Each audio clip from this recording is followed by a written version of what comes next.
Since March, for most of us, the sphere in which we live our lives has become rather small. We are unable to travel easily.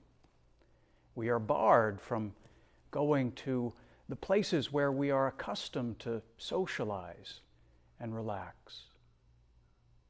For most of us, our world, especially if we work from home or are retired, has been reduced to our household. Maybe the supermarket, the pharmacy, maybe one or two family or friends' houses. This smallness of our world can feel confining. We can feel cramped under the restrictions of this pandemic moment of ours. Added to that is the fear that the pandemic works in our hearts.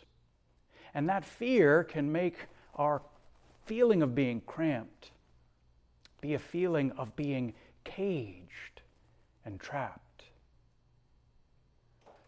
Today, we celebrate a saint who endured a far worse kind of entrapment and oppression, but who flourished through it.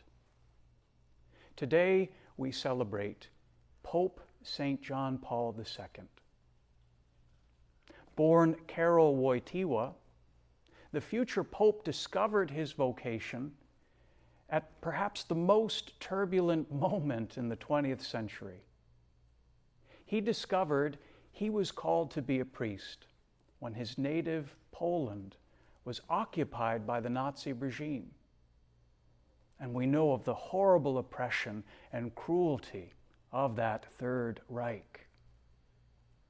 The young Karol had to study for the priesthood in secret because the ministry of the church had been so restricted by the Nazi overlords.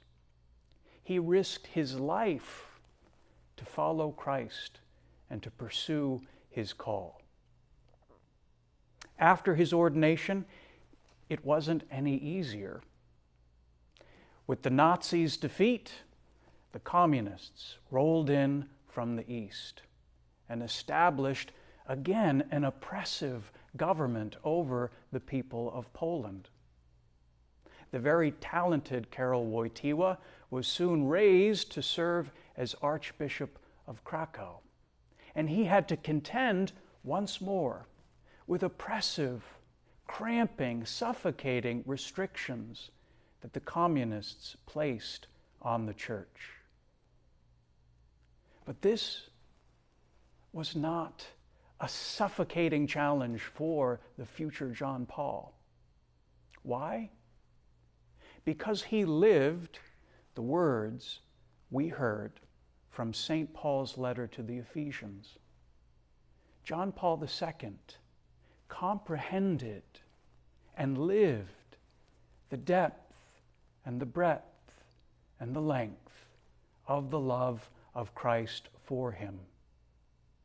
And that power of Christ's love burst the bonds and barriers and walls that all of those oppressive regimes established against the church.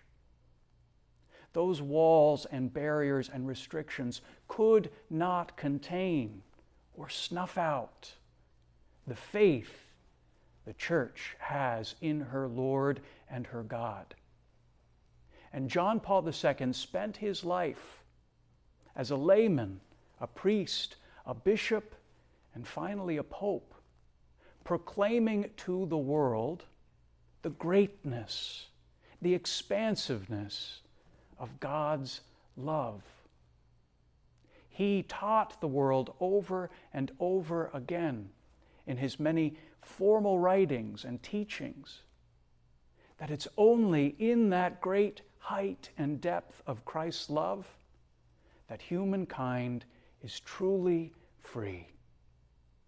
It's only in Jesus that we have the space to live and to live fully.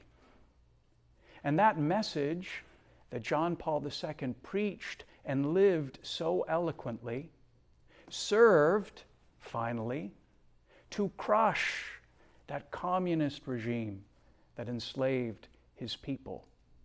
He lived to see the downfall of all the tyrants, all of the totalitarians who tried to snuff out faith in Christ. John Paul II's answer to these great crises of the 20th century is the answer to the crisis before us today.